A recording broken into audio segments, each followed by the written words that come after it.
সূরা বাকারা থেকে শুরু করে আপনি সূরাগুলোর নামের দিকে যদি খেয়াল করেন, মারিয়াম, আচ্ছা করতে করতে লুকমান পর্যন্ত আসছে। লুকমান আলাইহিস সালাম ইনি কোন নবী নন, ইনি আফ্রিকার। বেটা ওয়াজ যদি আপনি করেন স্টেজে চলে আসেন, স্টেজে চলে আসেন, যা বলেন মাইকে বলেন। বলতে চাচ্ছিলাম হযরতে লুকমান আফ্রিকার লোক। আমি এখানে এই জিনিসটার মধ্যে আমাদের ইউথের জন্য কিছুটা হলো ইন্সপিরেশন হয়েছে। আমাদের একটা জেনারেল অভিযোগ হচ্ছে, হুজুর আমি তো আসলে সেরকম না, আমার ব্রেনও ভালো না, পরিবারও তেমন সুবিধার না, টাকা পয়সাও নাই, আমাদের অভিযোগের কোনো শেষ। তাদের জন্য হযরতে লুকমান এবং সূরা লুকমান এত বেশি ইন্সপায়ারিং আপনি কল্পনা করতে পারবেন না। যারা আপনারা হতাশায় ভোগেন তাদের জন্য তো হযরতে সূরা ইউসুফ, হযরত ইউসুফ আলাইহিস সালামের যে কাহিনী, এটা তাদের জন্য অনেক ইন্সপায়ারিং। কুরআন এমনি এমনি আপনাদেরকে ঘটনাগুলোর বর্ণনা দেয় নাই, প্রত্যেক ঘটনার পেছনে একটা কারণ আছে।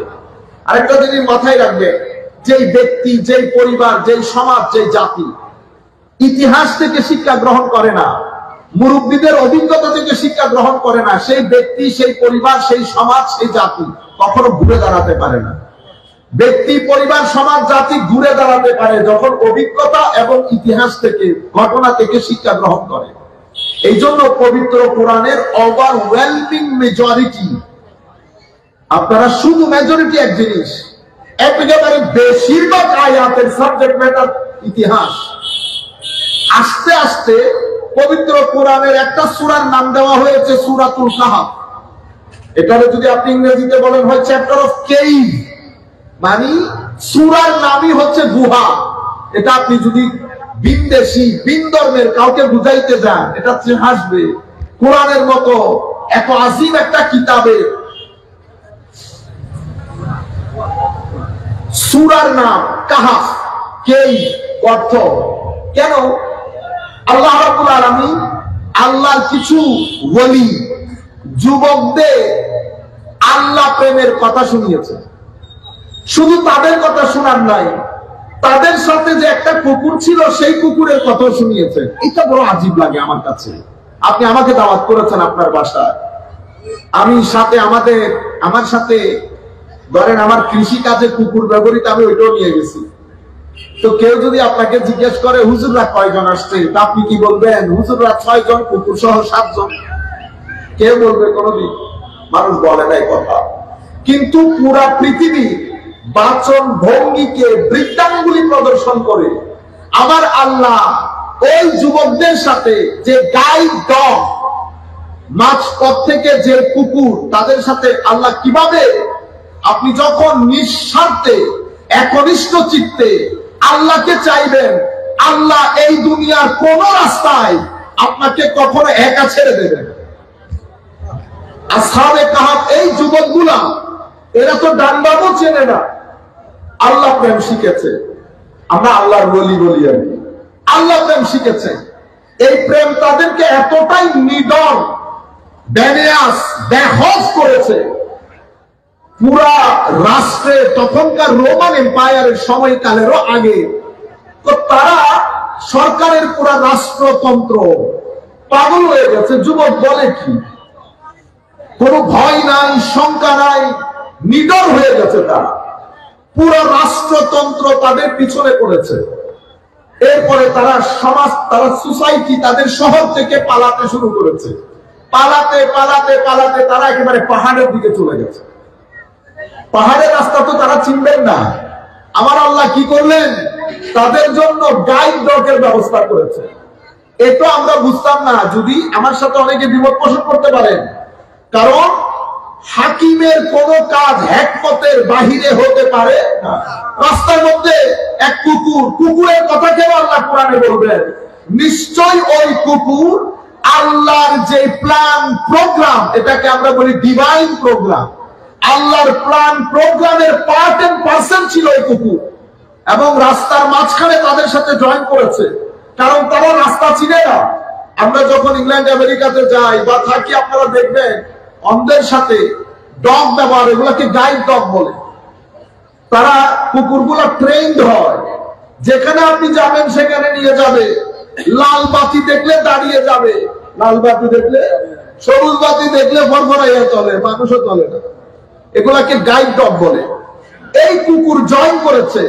ইমাম রাজি ওনার তাফসীরের কিতাবের মধ্যে উল্লেখ করছেন, তারা চেষ্টা করেছে কুকুরটা যেন তাদের সাথে সাথে না যায়, কারণ কুকুরের একটা আচরণ আছে ঘেউ ঘেউ করা। তো তারা চিন্তা করেছে কুকুর যদি ঘেউ ঘেউ করে তাহলে তো আমরা ধরা পড়ে যাব। তারা চেষ্টা করছে কুকুরটাকে তাড়াতে। যখন চেষ্টা করেছে, কুকুর পিছনের দুই পায়ের উপর বসে ওই দুই পা এভাবে করে দিয়ে মানে বুঝাতে চাচ্ছে যে তোমরা আমাদের কাছে অপরিচিত নও। কুকুর এই আচরণ করে পরিচিত জনের সাথে, অপরিচিত জনের সাথে কুকুরের আচরণ করে না। তো কুকুর বলছে, দেখেন আমি কুকুর বটে, তবে আমি ঘেউ ঘেউ করা কুকুর না। ইন্নী উহিব্বু আউলিয়া আল্লাহিস সালিহিন, আমি আল্লাহর ওলিদেরকে ভালোবাসি। যখন কুকুরের মুখে কথা শুনেছে, তাদের কনফিডেন্স ডেভেলপ হয়ে গেছে। তারা বুঝতে পেরেছেন এটা আল্লাহর ডিভাইন প্রোটেকশনের পার্ট এন্ড পার্সেল। পরে কুকুরের সাথে আজীব বিষয় হচ্ছে, সংখ্যার কথা যখন হচ্ছিল যে এরা কতজন ছিল, কোরআনে পাক দেখেন তো বলে, কেউ বলেছে 6 জন কুকুর সহ 7 জন, কেউ বলেছে 7 জন কুকুর সহ 8 জন। আল্লাহ বারবার কুকুরের কথা, এবং যতদিন পর্যন্ত এরা গুহার মধ্যে শুয়েছিল ওই কুকুরটাকেও আল্লাহ গুহার বাইরে শুয়ে রেখেছে, এবং কুকুরটা কি আন্দাজে গুহার সামনে বসেছে সেই আন্দাজও আল্লাহ পবিত্র কোরআনের মধ্যে বর্ণনা দিয়েছেন। সঙ্গ এত আজিম জিনিস, সঙ্গ দোষে লোহা ভাসে। সঙ্গের কারণে, সোবতের কারণে মানে কয়লা স্বর্ণে পরিণত হয়। আপনি যখন এই জন্য রুজ ইন্দা করার জন্য সমাজের মধ্যে আপনি একটা জিনিস মাথায় ভেরি ইম্পর্টেন্ট, এই জিনিসটা আমরা ব্রেইনের খাদ্য দেই, পেটের খাদ্য দেই, কত কিছুর খাদ্য দেই, শেষ নাই। কিন্তু আমরা রুহের খাদ্য বন্ধ করে দিয়েছি সবাই, একেবারে টপ টু বটম। আমরা আমাদের আগের জন, আজ থেকে 20 বছর আগে আমাদের দিন শুরু হতো রুহের খাদ্য দিয়ে। আমাদের ছেলেরা মাদ্রাসায় যেত, মক্তবে যেত, মা বাবারা ঘরে বসে কোরআন শরীফ পড়তেন। যারা পড়তেন না তারা অন্তত শুনতেন, রু জিন্দা থাকতো। মনে রাখবেন, রু যদি মরে যায়, ভিতর থেকে রু যদি মরে যায়, ওই ব্যক্তির উপর যদি আপনি 3টা BMW, 4টা মার্সিডিজ এবং 10 কোটি টাকা ঢেলেও দেন, শান্তি পাবে না, অস্বস্তিতে পড়ে যাবে, এবং এটা এক সময় তাকে আত্মহত্যার দিকে নিয়ে যাবে। এই জিনিসগুলোর কারণে আমাদের সমাজের মধ্যে কিছু জায়গায় এই যে ড্রাগ ডিলিং গুলা বেড়ে যাওয়া, এই যে আমাদের কিশোর গ্যাং বলছেন না, এই যে কিশোর গ্যাং গুলা বেড়ে যাওয়া, গ্যাং কালচার বেড়ে যাওয়া, বা আমাদের ছেলেপুলেদের মধ্যে এই যে বিবাহের প্রতি অনীহা অথবা এক্সট্রা একটা জিনিস, এই তাবৎ বিষয়গুলো আমাদের সমাজের মধ্যে ঝিয়ে উঠেছে। কারণ আমাদের মানসিক স্বাস্থ্য দিনের পর দিন নষ্ট হয়ে যাচ্ছে। আমরা শরীরের স্বাস্থ্যের উপর অনেক জোর দেই, মানসিক স্বাস্থ্যের উপর জোর দেই না। মনে রাখবেন, একটা মানুষের সমাজ, সেটা যদি আপনি মানুষের সমাজ রাখতে চান, আপনি শরীরের জন্য যতটুকু গুরুত্ব দেন তার চেয়ে বেশি গুরুত্ব দিতে হয় মানসিক স্বাস্থ্যের জন্য। কারণ শরীরের স্বাস্থ্য যদি, শারীরিকভাবে যদি আপনি খারাপ অনুভব করেন, বেশিতে আপনি শুয়ে ঘুম আসবে আপনার। এই যে আমি এখন অসম্ভব বেতনের মধ্যে আমি উফ উফ করতেছি, কিন্তু মানুষের মন যখন খারাপ হয়ে যায়, রু যখন খাদ্য থেকে বঞ্চিত হয়, মানুষ ভিতর থেকে অস্থির হয়ে যায়। মানুষ যখন ভিতর থেকে অস্থির হবে, আপনার সমাজের মধ্যে কিছু জিনিস অটোমেটিক্যালি বেড়ে যাবে, আপনি ধরে রাখতে পারবেন। আপনি যদি 10,000 পুলিশ ঢেলে দেন, 12,000 ম্যাজিস্ট্রেট ঢেলে দেন, 2-4 জন বিচারক ঢেলে দেন, আপনি কন্ট্রোল করতে পারবেন না। কেন? কারণ এগুলা কন্ট্রোলেবল না। এগুলো আপনি দমিয়ে রাখতে পারবেন, কিছু জিনিস দিয়ে কন্ট্রোল করতে পারবেন না। যদি আপনি কন্ট্রোল করতে চান, আপনি জায়গার মধ্যে আসতে হবে। বস্তার মধ্যে দাম খতম হয়ে গেছে, বস্তার মধ্যে দাম আপনি 3 দিন পরে দেখতেছেন দাম আর দাম নাই, চিটা হয়ে গেছে। কি রে, চিটা হইলো কেন? চিটা হইলো কেন? ওই বস্তার মধ্যে ছিদ্র হয়েছে, সেই ছিদ্রের ভিতর দিয়ে ইঁদুর ঢুকছে। আপনি যতক্ষণ পর্যন্ত বস্তা সেলাই করে ইঁদুর আসা বন্ধ না করবেন, এটা হযরত জালালউদ্দিন রুমির কথা। তো তোমার নামাজের মধ্য থেকে জোক চলে গেছে, শোক চলে গেছে, এশ খতম হয়ে গেছে, আদব খতম হয়ে গেছে। কেন? কারণ তোমার নামাজ দোয়া ইঁদুরে খেয়ে ফেলতেছে। তো কিসের ইঁদুর? নফসের ইঁদুর। শয়তান, অহংকার, হিংসা, বিদ্বেষ সবকিছু মিলে তোমার ইবাদতের ভিটামিন, ক্যালোরি, প্রোটিন সবকিছু নষ্ট করে দিচ্ছে। সুতরাং তুমি যদি ইবাদতের প্রোটিন, ক্যালোরি এগুলা ধরে রাখতে চাও, তুমি ওই শয়তানের দরজা জানালাগুলো বন্ধ করতে হবে। সেই কারণে রু যখন আমাদের সবার জন্য, আমাদের জন্য আমরা বলছি, আমরা রুর খাদ্য বন্ধ করে দিচ্ছি। মনে রাখবেন, একটা রাষ্ট্র কখনো টাকা পয়সা দম দৌলত দিয়ে চলতে পারে না। রাষ্ট্রের জন্য দ্বীনের প্রয়োজন হয়, রাষ্ট্রের জন্য খানেকার প্রয়োজন হয়। সেটা যেই ধর্মই হোক, সেটা যেই ধর্মই হোক। কেস স্টাডি হিসেবে যদি আপনি আমেরিকা, ইংল্যান্ডকে নেন, বলেন তো দেখি আমেরিকার মধ্যে অভাব কিসের? অক্সফোর্ড আমাদের দেশে না, তাদের দেশে। হার্ভার্ড আমাদের দেশে না, MIT আমাদের দেশে না, নাসা আমাদের দেশে না। এতগুলা রিসার্চ ইনস্টিটিউট, গাড়ি বলেন, বাড়ি বলেন, টাকা বলেন, পয়সা বলেন, কি নাই তাদের দেশে? ইংল্যান্ডে কি নাই? আমরা যদি মনে করি আমি ইংল্যান্ড হয়ে যাব, তো আমি আপনার কাছে ক্ষমা চাইবো, বাইরে আমার ইংল্যান্ড বানাইস না, আমি ইংল্যান্ড দেখছি। আমরা ওইটা অ্যাফোর্ড করতে পারবো না। আছে কোন বাবা এখানে? 13 বছরের মেয়ে যদি মাগরিবের সময় বলে আমি একটু বাইরে যাচ্ছি, বাবা বলতেছে না, তুমি কেমনে তুমি বাইরে যাবা? তো মেয়ে জবাব কি দেয় জানেন? হু আর ইউ? আপনি কি আমাকে বাধা দেওয়া? I am 14 years old, আমি 14 বছর, আমি যা মন চাই করতে পারবো। আছেন কেউ এফোর্ড করতে পারবেন? মনে রাখবেন, আমরা উন্নতি মানে বিল্ডিং এর উন্নতি মনে করি না। বিল্ডিং এর উন্নতি না, মানুষ উন্নত হওয়া উন্নতি। আপনি ইংল্যান্ড, আমেরিকার মধ্যে মা বাবার কান্না যদি দেখেন, 95 বছরের মুরব্বী, ঘরের মধ্যে কেউ নাই, বেচারা শুয়ে থাকে, বসে থাকে, কখন নার্স আসবে? বুঝতে পেরেছেন? মারা যাওয়ার পরে 3 দিন 2 দিন খবর নাই, 2 দিন পরে খবর হয়। শনিবার রবিবার ইংল্যান্ড, আমেরিকা যদি আপনি দেখেন, মানুষের সমাজের মতো লাগে না। রাস্তাঘাটে কতগুলো হাইওয়ার নজরে আসবে আপনার শনি রোববারে। আমাদেরকে আপনারা যদি টকশো করে করে আমাদেরকে মাদ্রাসাকে আন্ডারএস্টিমেট করতে চান, আর আমাদের কিছু ভাই এখানে লেলিয়ে দিয়েছে, এটা বেদাত, এটা শিরক, মাজার। আরে বেটা, মাজার উঠে গেলে ধর্ম থাকে। যেই সমস্ত আরব দেশে মাজার তুলে দিয়েছে, তাদের দেশের মধ্যে ধর্ম শুধু শরীর হয়ে গেছে, রু নাই। ধর্মের মধ্যে শুধু কি? জুমার নামাজ। শপিং মল খোলা থাকে 24 ঘন্টা, মসজিদ খোলা থাকে 15 মিনিট। আপনারা বুঝতে পেরেছেন? জুমার নামাজের মধ্যে খুতবা তো লিখে দেওয়া হয়েছে, এটা করলে ইসলাম, এটা করলে ইসলাম। মানুষ যায় জুমা করার জন্য, আপনার পিছনে 10 জন দাঁড়াই থাকবে। আল্লাহ শুকরিয়া, আমাদের দেশের লোক অনেক ভদ্র। এই আপনার সামনে দাঁড়াই আছে, বেগাইরতের মাথায়ও আসে না যে আমার পিছনে একজন মুরব্বী দাঁড়িয়ে আছে।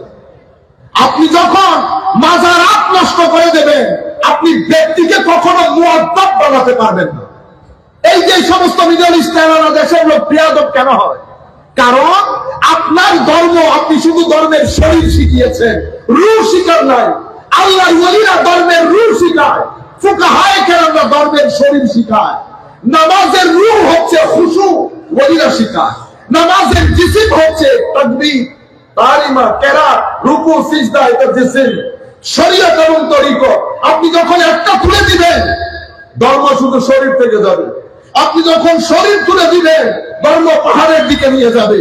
এটা হচ্ছে combination of both, physical as well as spiritual. দুটোটা একসাথে করে সামনের দিকে এগিয়ে যেতে হবে। আপনারা বুঝতে পেরেছেন? রুর খাদ্য নেওয়া যখন বন্ধ করে দেবে, আমেরিকার মতো আমাদের এখানে কাণ্ড ঘটবে।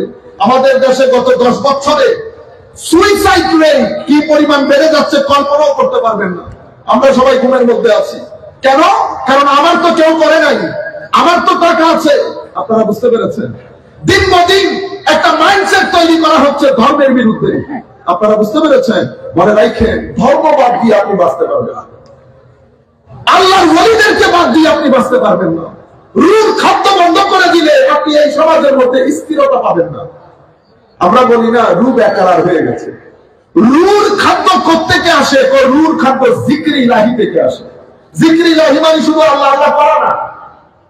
জিক্রি ইলাহি মানে রাস্তা দিয়ে হাঁটতেছি, আল্লাহর দরবারে শুকরিয়া আদায় করতেছি, আল্লাহ একটা চোখ যদি না থাকতো কোন দুঃখে যে পড়ে যাইতাম মওলা, শুকরিয়া তোর দরবারে দুইটা চোখই সালামত আছে। এই যে আপনি ভিতর থেকে যখন এটা জিকির করবেন, রু তার আসল তার জড় তার শিকড়ের সাথে কানেক্টেড হয়, অটোমেটিক্যালি রু জিন্দা হয়, অটোমেটিক্যালি রু জিন্দা হয়ে যায়। আপনি যখন তিলাওয়াতে কোরআনের মধ্যে বসবেন, অটোমেটিক্যালি আপনার রু জিন্দা হবে। আপনি যখন কক্সবাজারের সমুদ্র দেখতে যাবেন, আমাদের মারা এই কিছুদিন আগে একজনকে ফোন দিচ্ছি, আমাদের আত্মীয়, কই আপনার ছেলের বউ, আর চিটাঙ্গি ভাষা খুব সুন্দর লাগলো অনারাতে, অত হর্ষবাজার গিয়ে তা হয়তো হর্ষবাজার গিয়ে অনেক অসুবিধাই না হবে না, আর কি অসুবিধা হইতো তা আমরা অনেক ওজন। আমি আপনাদেরকে বলতে চাচ্ছিলাম, এই যে এ মারাও শুনতেছে, এগুলো মাদেরও শোনা দরকার। ও কক্সবাজার ছেলে এখন না দেখে পরকালে দেখবে। ও ভাই কক্সবাজার দেখার পরে, আমাদের কাপ্তাই দেখার পরে, আমাদের ছেলে বলে ঢাকা বিশ্ববিদ্যালয় ইংলিশ স্কুল পড়িলে ইতার হাতে সুইজারল্যান্ড ওই কি কি শব্দ ইংরেজি হইতে আর মানে কাপ্তাই তুমি সুন্দর জায়গা সুইজারল্যান্ড নেই। আপনারা বুঝতে পেরেছেন? আমাদের গোলামি করতে করতে শুধু বাইরে নজর আসে, বাইরে। আর সাদা স্কিন দেখলে আর ঘুম থাকে না। সাদা স্কিন ইংরেজি বলতে দেখলে আমাদের এখান থেকে বড় মাপের, বড় মাপ অনেক বড়। ও ইংল্যান্ডে গেছে, আমরা যখন ইংল্যান্ডে, ও সবার স্যার থাকে, স্যার মাভি মাভি মাভি। ও ভাই এখানে গ্যারেজের মিস্ত্রিও আছে, গ্যারেজে আপনি সবাইকে স্যার ডাকতে হবে না, নাম ধরে রাখেন।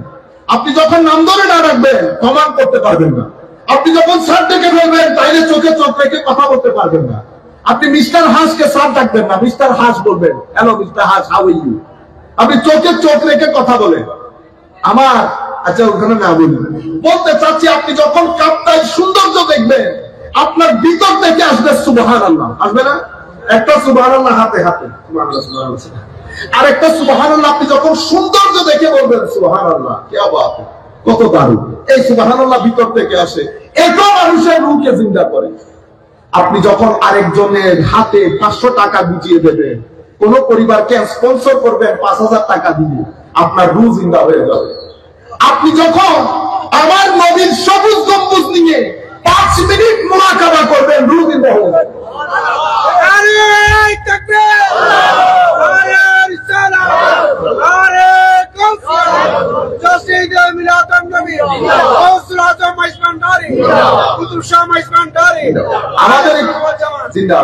আমাদের এখানে আরেকটা, কিছুদিন আগেও এক ভদ্রলোক, আমরা প্রোগ্রামে ছিলাম, এগুলো না বলা উচিত, পাশ করে উঠে বলতেছেন কি, অনেক মাহফিল বেড়ে গেছে, হেদায়েত হয় না।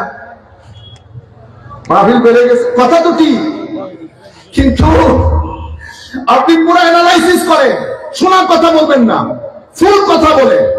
মনে রাখবেন, মাহফিল গুলোর কারণে বাংলাদেশের মধ্যে এখনো সুইসাইড রেট অনেক নিচে। আমাদের ছেলেরা এখনো পাগল হয়ে যাচ্ছে না, কারণ যে আন্দাজে আমাদের আখলাক নষ্ট হয়ে গেছে, আমরা অনেক আগে পৌঁছে গড়ে যাওয়ার কথা। কিন্তু আল্লাহ রাব্বুল আলামিন আল্লাহর ওলিদের কারণে, মাহফিল গুলোর কারণে, ঈদে মিলাদুন নবীর কারণে, লাইলাতুল বারাতের কারণে, এই সমস্ত আরো অনেক কারণে আমাদের সমাজের মধ্যে ওভাবে এফেক্টেড হয় নাই যেভাবে হওয়ার কথা।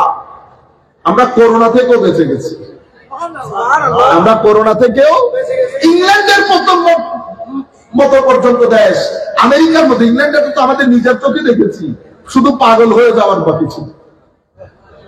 ও এখানে আমার আব্বা তো নেই না, এটা আমার আব্বারে ফোন করলে বলতেন দূর না, কিছু না, কোনো করোনা নাই, বিসমিল্লাহ খাইর সাল্লাহ। ওখানে আমরা মানি মানসিক ভারসাম্য নষ্ট হয়ে যাওয়ার জোগাড়। আল্লাহ আমাদেরকে সেখানেও বাঁচিয়ে দিয়েছেন। আপনাদের কাছে আমার বিনয়ের সাথে আরজ হচ্ছে, রুর খাদ্য যে যে জায়গায় আছে, মা বাবাদেরকে বলবো তালিম এবং তরবিয়ত, তালিম এবং তরবিয়ত দুইটা একসাথে লাগে। শুধু তালিম দিয়ে, শুধু কলেজ বিশ্ববিদ্যালয়ে পাঠিয়ে রুর খাদ্যের যোগান দেওয়া যায় না। রুর খাদ্যের জন্য জিকির লাগে, দরুদ লাগে, নাত লাগে। আল্লাহর বড় বড় এই যে ভালো মানুষ যারা, উলামায়ে রাব্বানী যারা, ইমাম মসজিদের ইমাম, ভালো ভালো লোক, তাদের সংসর্গের মধ্যে সময় কাটাইতে হয়। আপনি একবার মাজারে জিয়ারত করবেন, আপনার রূহ জিন্দা হয়ে যাবে, আপনার রূহ জিন্দা হয়ে যাবে। আখেরি পয়েন্ট, সম্মানিত উপস্থিতি, এই পুরো কোরআনে পাকের মধ্যে আল্লাহ কিছু জায়গার মধ্যে কিছু কাজ করার জন্য আল্লাহ হুকুম দিয়েছেন, এগুলা হুকমে ইলাহি। নামাজ পড়ো, হজ করো, যাকাত দাও, এগুলা হুকমে ইলাহি। এটার কোনটা সুন্নতে ইলাহি না। সুন্নতে ইলাহি মানি এগুলার কোনটা আল্লাহ নিজে করেন না। তাইলে আল্লাহর ওখানে একটা হচ্ছে করো, আরেকটা হচ্ছে আমি নিজেও করি তুমিও করো। তো আমি নিজেও করি সুন্নতে ইলাহি, তুমিও করো হুকমে ইলাহি। আপনারা বুঝতে পেরেছেন? এই কনসেপ্টটা ক্লিয়ার হোক আগে। একটা হচ্ছে হুকমে ইলাহি, আমার আল্লাহ আপনাকে নির্দেশ দিয়েছেন এই এই কাজগুলা করো। নামাজ পড়ো, কিভাবে নামাজ পড়বো? আমার নবী যেমনে করে। হজ করো, হুজুর আল্লাহ কিভাবে হজ করবো? তো নবী যেমনে করে। যাকাত দাও, কেমনে দিবেন? আমার নবী বলছে আমি যেমনে যেমনে যাকাত দিচ্ছি, যেমনে যেমনে হজ করছি তোমরাও করো। কোন জায়গায় আমার আল্লাহ বলেন নাই আমি নামাজ পড়ি তোমরাও নামাজ পড়ো না। এটা শুনে আমার আল্লাহ নামাজ কার করবেন? আমার আল্লাহ কার ইবাদত করবেন? কারণ ইবাদত কি? তো ইবাদত হচ্ছে বান্দা বান্দা হিসেবে যতটুকু নিজেকে ভদ্রতার সাথে সুপর্দ করা যায়, ততটুকু ভদ্রতা নিয়ে নিজের জাতকে অপরের কাছে সুপর্দ করে দেওয়া, এটাকে তাজাল্লুল বলে ইবাদত। আমরা ইবাদতের মধ্যে কি করি? আল্লাহর বরত্বের বর্ণনা দিই। বরত্বের বর্ণনা দিতে গিয়ে আমরা আমাদের শরীরের সর্বোত্তম অংশ মাথা, সেই মাথার সর্বোত্তম অংশ কপাল, সেই কপালকে আমরা কোথায় রাখি? মাটিতে রাখি। এর চেয়ে বড় representation of the greatness of almighty Allah, আল্লাহর বরত্বের এর চেয়ে বড় ডেমনস্ট্রেশন আর হতে পারে না। বুঝতে পেরেছেন? এই কারণে সিজদাকে বলা হয় আল্লাহর বান্দার মধ্যে সবচেয়ে কাছাকাছি একটা জায়গা, সিজদা। ইবাদত স্বাভাবিকভাবে আমার আল্লাহ যদি আরেকজনের করে, এটা আমার আল্লাহর চেয়ে বড় হতে হবে? করেন না। শুধু দুইটা কাজ এমন আছে যে দুইটা কাজ এটা সুন্নতে ইলাহি এবং হুকমে ইলাহি। তার মধ্যে একটা কাজ হচ্ছে দরুদ এবং সালাম। দরুদ এবং সালাম এটা সুন্নতে ইলাহি as well as হুকমে ইলাহি। আমি নিজেও পড়ি, তোমরাও পড়ো। আমি নিজেও পড়ি, তো আপনারা বুঝতে পেরেছেন তো? শুধু দরুদ সালাম। আমি এখানে একটা প্রশ্ন আপনাদেরকে করব, উত্তর আপনাদের হাতে। আমি এটার উত্তর জানি না। সেটা কি? সেটা হচ্ছে কাজ যেটা বান্দা করে সেটার ফজিলত বেশি না কাজ যেটা আল্লাহ করে সেটার ফজিলত বেশি? সবাব আল্লাহ করে যেটার ফজিলত বেশি হবে না? বলেন তো দেখি, আল্লাহ নামাজ পড়ে না দরুদ পড়ে? এখন উত্তর আপনাদের হাতে। আমি জানি না এটার উত্তর কি হবে, আল্লাহ পাক জানে। বুঝতে পেরেছেন? আমরা ছোটখাটো মানুষ, আমাদের জ্ঞান গরিমা থাকলে ফতোয়াকে দিয়ে চলে যেতেন, কারণ আমাদের তো জ্ঞান গরিমা নাই। বাস এমনিতে এই জন্য প্রশ্ন আপনাদের হাতে ছেড়ে দিয়েছি। আমি আপনাদেরকে বলতে চাচ্ছি দরুদ এবং সালাম এটা আমার আল্লাহ নিজে পড়েন, আমাদেরকেও পড়তে বলেছেন। সেই কারণে এটা সুন্নতে ইলাহি এবং হুকমে ইলাহি। কার উপর পড়ে? কোন নবীর উপর। আজীব বিষয় না, রসুলের উপর না, নবীর উপর পড়ে। এখানেও আল্লাহর নবীকে আল্লাহ কিভাবে তুলেছে দেখেন। মাওলা রসুল বললেন না যে রসুল তো আমার নবী অনেক পরে হয়েছে। কখন থেকে? যখন প্রচারের জন্য হুকুম দিয়েছি তখন রসুল। ইয়া আইয়ুহাল মুদাসসির কুম ফাআনজির, হাবিব এবার দাঁড়ান, এবার আমি যা কিছু আপনাকে দিচ্ছি আপনি প্রচার করেন।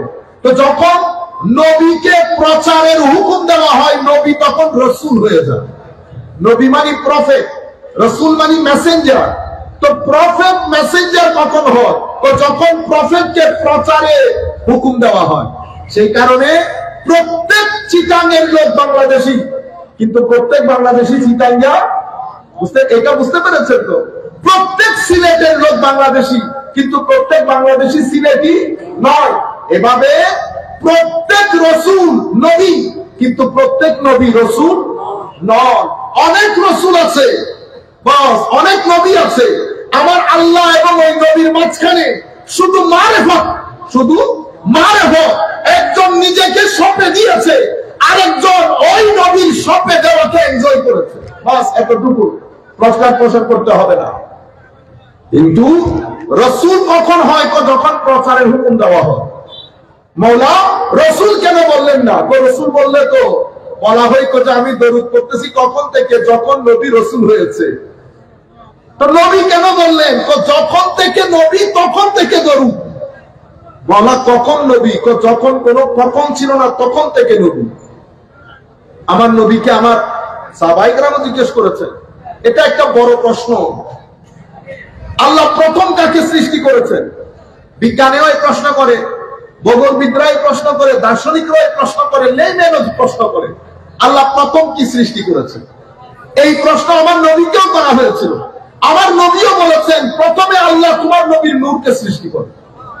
তো মাওলা ইয়া রাসূলুল্লাহ, তো আপনি কখন থেকে নবী? এখন আমার নবী আমাদের বুঝার মতো করে বলতে হবে না। এখন আমার নবী যখনকার কথা বলতেছেন, তখন তো টাইম এন্ড স্পেসই তৈরি হয় না। তো আমার নবী আমাদেরকে বোঝানোর জন্য বলছে, কারণ আমরা হিসাব শুরু করি আদম থেকে, টাইম এন্ড স্পেস আদম থেকে। তো আমার আল্লাহ, আমার নবী জবাব দিচ্ছেন, তো আদম এখনো জায়গায় আসে নাই, তখন থেকে আমি নবী। তো আমার নবী যখন থেকে নবী, তখন থেকে দরুদ। আর আপনি যদি আরো ক্লিয়ার করতে বলেন, তো আমি বলবো এখনো পর্যন্ত জমিনের মধ্যে নামাজ শুরু হয় নাই যখন থেকে দরুদ শুরু হয়েছে। নামাজ, কারণ নামাজ সৃষ্টি হয়েছে, নামাজ শুরু হয়েছে সৃষ্টি যখন করেছে তখন থেকে। সৃষ্টির মাধ্যমে তো নামাজের গোড়াপত্তন, সমস্ত নবীরা পড়েছে নামাজ। দরুদ সালাম কখন থেকে? তখন থেকে নবী, তখন থেকে। আপনারা বুঝতে পেরেছেন? এটা দ্বিতীয় যে জিনিস, হুকমে ইলাহি। সালাতুন ইয়া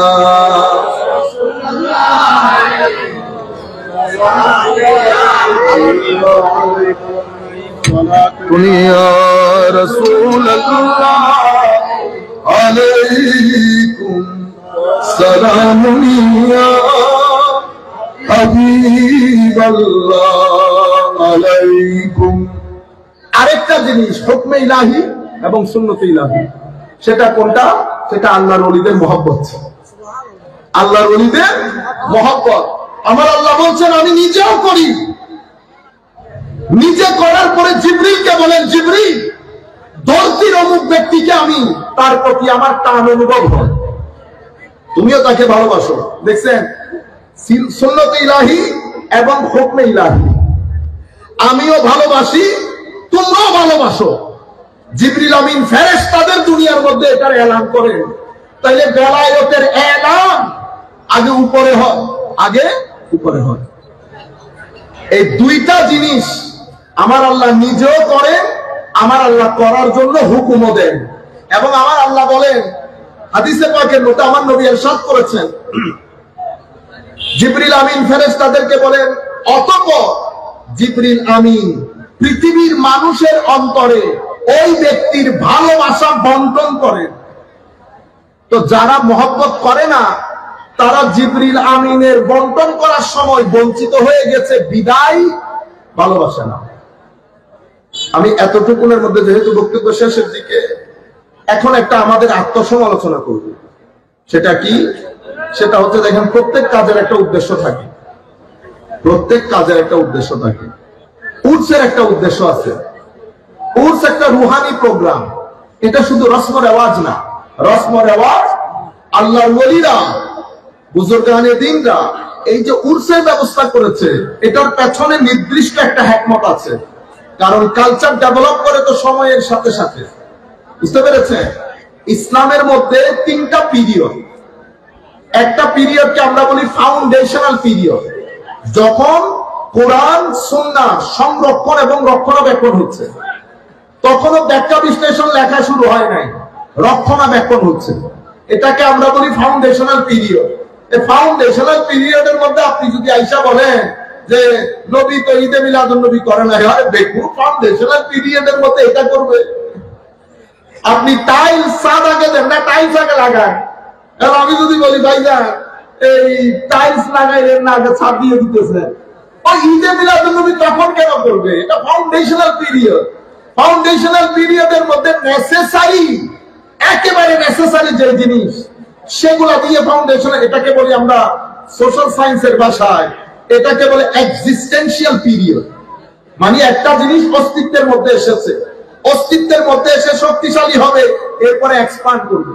আপনি যদি বলেন এটা একটা আঙ্গুর গাছ হলো, এটা আজকে না ফল ধরছে, তো 2021 সালে তো ফল ধরে নাই, ও গাছ লাগাইছে 2022-এ, 2021-এ বললো। গাছের একটা গ্রামার আছে, তো গাছ উপরে যাবে, ঢালপালা ছড়াবে, তারপরে ফল করবে। অনুরূপ ভাবে আমাদের ইসলামও সেরকম, একটা ফাউন্ডেশনাল পিরিয়ড আছে, এখানে আকীদা, ঈমান, উসুল সব নির্ধারিত হয়ে গেছে। আল-ইয়াওমা আকমালতু লাকুম দীনাকুম পরিপূর্ণ হয়ে গেছে। এখন আপনি বাইরে থেকে আইসা যদি বলেন হুজুর নামাজ কিন্তু 6 ওয়াক্ত, কাজ হবে না। কেন? ফাউন্ডেশনাল পিরিয়ডের মধ্যে আমার নবী সিল মেরে, আমার আল্লাহ সিল মেরে বুক বন্ধ করে দিয়েছে। আর কেউ এখানে অ্যাডিং সুপারসিডি করতে পারবেন না, না অ্যাড করতে পারবেন না, বাদ দিতে পারবেন। বুঝতে পেরেছেন? এই খাতা আমার নবীকে দিয়ে দেওয়া হয়েছে, বাস। এরা দুইজন, আল্লাহ এবং রাসূল, কোরআন এবং সুন্নাহ, এটা আনচ্যালেঞ্জ, কেউ চ্যালেঞ্জ করতে পারবে না। আমার নবী সিল মেরে দিয়েছে, পিন আপ করে দিয়েছে। এরপরের দৌড়, পরের সময়কাল কি? পরের সময়কাল হচ্ছে কিতাবাদি। এই যে কিতাব, এই যে ফাউন্ডেশনাল পিরিয়ড, এগুলাকে বই আকারে লিপিবদ্ধ করে সংরক্ষণের সময়কাল, এটাকে বলে কনভেনশনাল পিরিয়ড।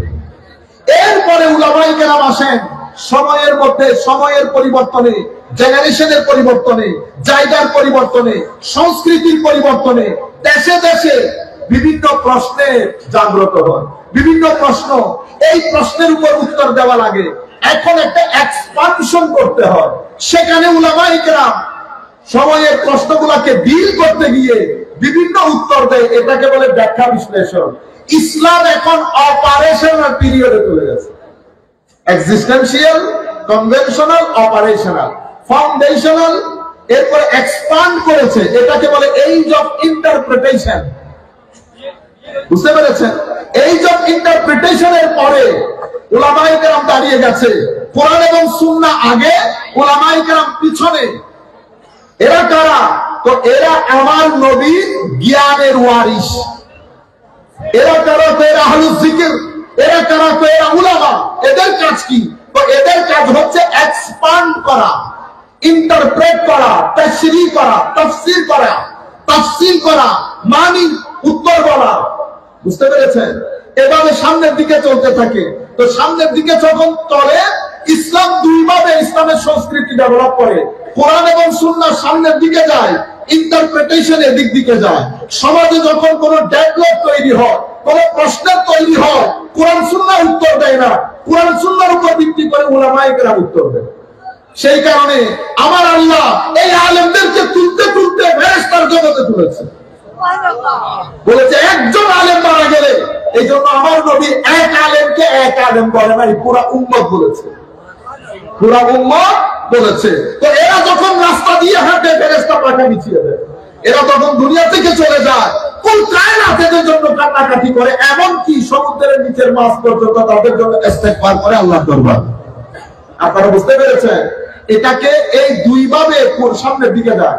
এখন হঠাৎ করে একটা মুভমেন্ট শুরু হয়েছে, এটা বলে পিউরিটান মুভমেন্ট। পিউরিটান মুভমেন্ট মানে সংস্কার। আমরা সংস্কার চাই, নাম দিয়েছে নিজেদেরকে সালাফি। কি নাম দিয়েছে? সালাফি, মানে সংস্কারবাদী। আমরা কি চাই? তো আগের ধর্ম, আগের ধর্ম মানে ইসলামকে ফেলতে ফেলতে ইসলাম যে অপারেশনাল পিরিয়ডে চলে এসেছে খবর নাই। অপারেশনাল পিরিয়ড থেকে ফেলতে ফেলতে কনভেনশনাল, কনভেনশনাল পিরিয়ড থেকে ফেলতে ফেলতে এক্সিস্টেন্সিয়াল, মানে যেখান থেকে শুরু করেছে সেখানে যাবে না। আপনারা বুঝতে পেরেছেন? এটার নাম দিয়েছে সংস্কার। কি নাম দিয়েছে? সংস্কার। পিউরিটান মুভমেন্ট, এটা এসেছে খ্রিস্টান ধর্মের লোকজনের জন্য। ওদের টাকা আমাদের এখানে যখন এসেছে, ওই সংস্কার আমরা এখানে শুরু করেছি। আমার ভাই, খ্রিস্টান ধর্ম ইসলাম ধর্ম এক না। খ্রিস্টান ধর্মের মধ্যে মেইন কোন সোর্স নাই। খ্রিস্টান মৌলবীরা যা বলেছে তা ধর্ম হয়েছে। আমার ধর্ম সেরকম না। আমার ধর্মের মধ্যে কোরআন এবং সুন্নাহ আছে। যেই ব্যক্তি কথা বলুক, সেটা হুজুর গৌসুল আজম হোক অথবা খাজা মাইনুদ্দিন হোক, আরো উপরের দিকে উঠে সেটা ইমামে আজম হোক আরো উপরের দিকে উঠে খুব আবু বকর সিদ্দিক হোক, যেই কথা বলবে কোরআন এবং সুন্নাহ থেকে বলতে হবে। আমাদের এখানে মৌলভিজম নাই, মৌলভিজম তো ওখানে সংস্কারের দরকার হয়েছে, কারণ ওখানে মৌলভীরা ধর্ম চালিয়েছে। এখানে মৌলভীরা ধর্ম চালায় না, গ্যাপ লোককে পরিষ্কার করে। সেই কারণে আমার নবী আলেমদেরকে, এমামের ওয়ারিসদেরকে আমার নবী বনী ইসরাইলের নবীদের সমতুল্য করেছেন। হযরতে মূসা আলাইহিস সালাম জাদুঘরদের সামনে, ফেরাউনের পক্ষ থেকে প্রেরিত জাদুঘরের সামনে মুজিজা নাই দাঁড়িয়ে আল্লাহর তাওহীদ প্রতিষ্ঠা করেছেন মূসা আলাইহিস সালাম। আর এই যুগে এসে আমার খাজা মাইনুদ্দিন পৃথ্বীরাজের সামনে দাঁড়িয়ে তাদের সমস্ত জাদুটোনাকে পিছনে ফেলে তাওহীদ প্রতিষ্ঠা করে আবারও রিপ্রেজেন্ট করেছেন যে আমার নবীর উম্মতে খাজা গৌস কুতুব আব্দাল বনী ইসরাইলের নবীদের সমতুল্য। আর আপনি সেই আলেমদেরকে বিটাঙ্গুলি প্রদর্শন করেন। সেই কারণে আমরা যেটা এখন বলতে চাচ্ছি, রসম রেওয়াজ না, আমরা ধর্মটাকে জানার চেষ্টা করি, আমরা পড়ি, আমরা কিতাব কিনি। আপনারা সবসময় বলেন না কিতাব নাই, কিতাব নাই। সমস্যা হচ্ছে আমাদের যেই সমস্ত ছেলেরা লিখে, আপনারা কিতাব কিনেনই না। 2000 কপি কিতাব আমাদের ছেলেরা বিক্রি করতে পারেন। আমার প্রথম বই, আমাদের আল্লাহ যদি মেহেরবানি করেন ধারাবাহিকভাবে ইনশাআল্লাহ আগামী 1-1.5 বছরের মধ্যে আপনারা দেখবেন আমাদের এই মদিনার সনদের আইনি বিশ্লেষণ বের হয়েছে।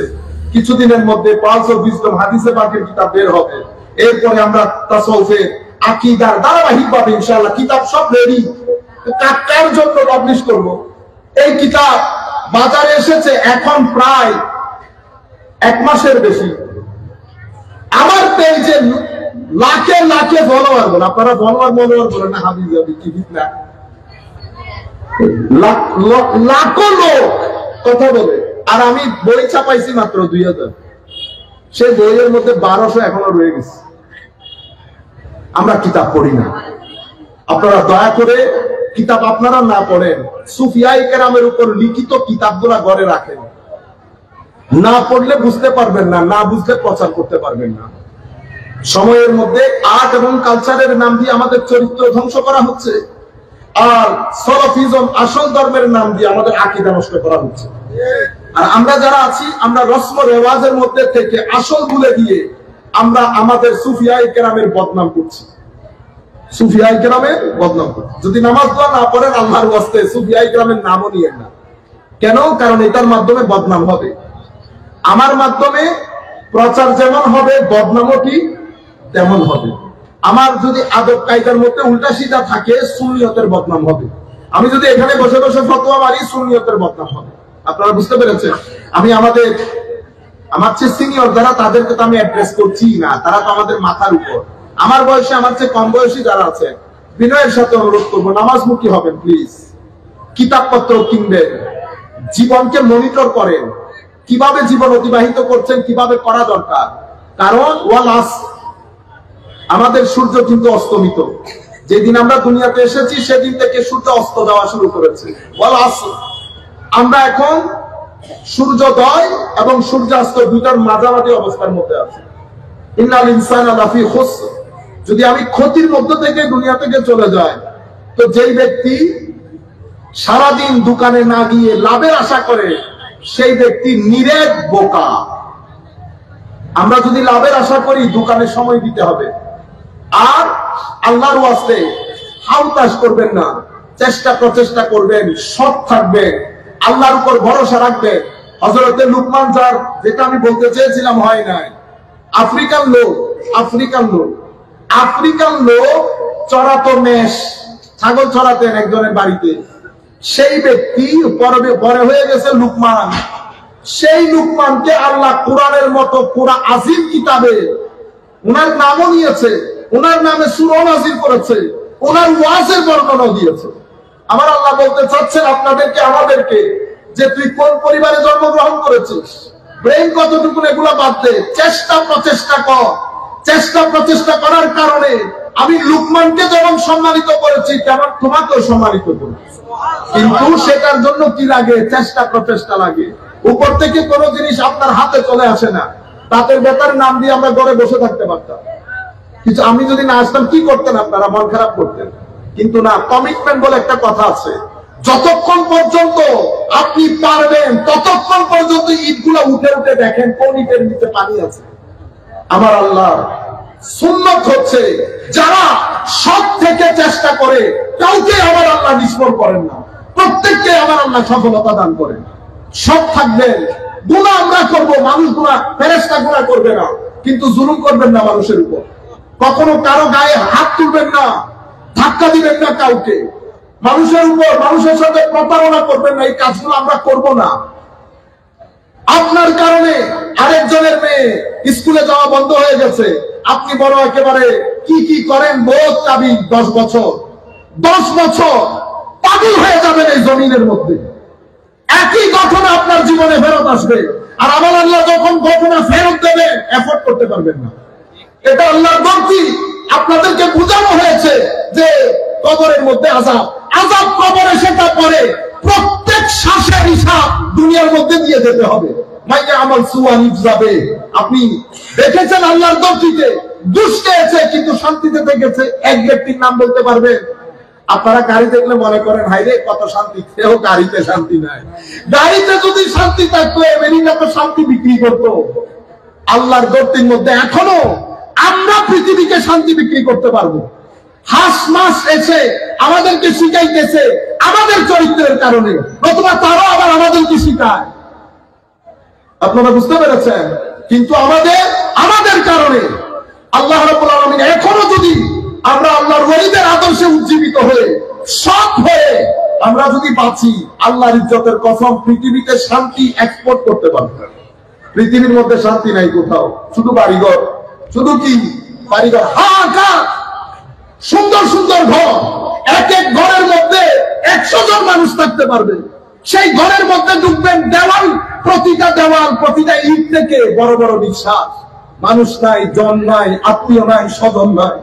আর আমাদের এখানে আমাদেরকে বোঝানো হয় ও আমেরিকা, আবার এখানে ঘুরাইয়া ঘুরাইয়া ইংরেজি বলে, আদা জানে না মাথা জানে না, ছেলেগুলাকে পাগল করে দিয়েছে।